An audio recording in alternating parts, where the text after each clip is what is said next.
முதல் விஷயமா எந்த குழந்தையாலும் டெய்லி பேசுங்க. நான் இருக்கிறேங்கிற தைரியத்தை கொடுங்க. அது ரொம்ப ரொம்ப முக்கியம். நான் இருக்கிறேன், நீ தைரியமாக இரு. எக்ஸசைஸ் பண்ண வைங்க. நல்ல ஒரு கல்ச்சரை உருவாக்குங்க. ரொட்டீன் ஒர்க் அவங்கள வீட்டில் கொஞ்சம் ஒர்க் பண்ண வைங்க. டெய்லி ஃபோன் பார்க்க வச்சிடாதீங்க. இப்போ இருக்கிற ஒரு பேரண்ட்ஸ் எல்லாம் ஒரு ஏர்போர்ட் போனால் சரி, ஒரு ரயில்வே ஸ்டேஷன், பஸ் ஸ்டாண்ட் போய் எங்கே போனாலும் ஒரு ஃபோன், குழந்தை அழுது ஒரு ஃபோனை கையில் வரும். அது பார்த்துட்டே உட்காந்துருக்கு. எப்படி அந்த குழந்தை ப்ரில்லியண்ட்டாக வரும்? இதெல்லாம் திங்க் பண்ணாத ஒரு பேரண்ட்ஸ் இதனால் தொடர்ந்து குழந்தைகள் பாதிக்க தான் செய்வாங்க. தொடர்ந்து குழந்தைகளுக்கு இந்த மாதிரி பிரச்சனைகள் வரத்தான் செய்யும்.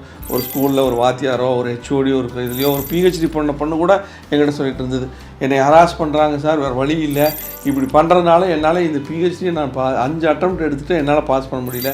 என்னை விட ஒஸ்ட்டாக பெர்ஃபார்ம் பண்ணுற பொண்ணு அதை வந்து ஃபஸ்ட் இதில் பாஸ் ஆகிடுச்சு. என்ன காரணம்னா அங்கே ஹெச்ஓடியோட வேலை. ஸோ இப்படியான குயுக்தியான மனிதர்கள் நம்ம சுற்றி இருக்கும் பொழுது நம்ம போல்டாக இருக்கணும். நம்ம குழந்தைகளுக்கு ஒரு தைரியத்தை கொடுக்கணும். அப்படின்னு சொன்னால் எங்கள் அப்பா இருக்காருப்பா பார்த்துக்குவார், எங்கள் அம்மா இருக்கிறாங்க பார்த்துக்குவாங்கங்கிற தைரியமே வேறு லெவல் தான். ஒரு குழந்தை பயங்கர ப்ரில்லியண்ட்டாக இருக்குது, இவன் படிக்கவே மாட்டேங்கிறான், மந்தமாக இருக்கிறான்னு சொல்கிறவங்களாம் ஈஸியாக வந்து மருந்துகள் கொடுத்து சரி பண்ண முடியும். நிறையா மருந்துகள் இருக்குது. நீங்கள் வந்து பார்த்தீங்கன்னா வாணிகிருதம், சரஸ்வதாரிஷ்டம், தன்வந்திரம், இந்த மாதிரி பல விஷயங்கள் நல்ல ப்ரில்லியண்ட்டாக உருவாக்கக்கூடிய பல விஷயங்கள் இன்றைக்கி இருக்குது. ஸோ இந்த மாதிரி விஷயங்களை நம்ம கொடுக்க இந்த மாதிரி மருத்துவத்தில் அதை தெரிஞ்சுக்கிட்டிங்கன்னா கண்டிப்பாக வந்து பிரெயின் ஆக்டிவிட்டி ரொம்ப நல்லா இருக்கும். சரண்ஸ் ஹாஸ்பிட்டல்ஸ்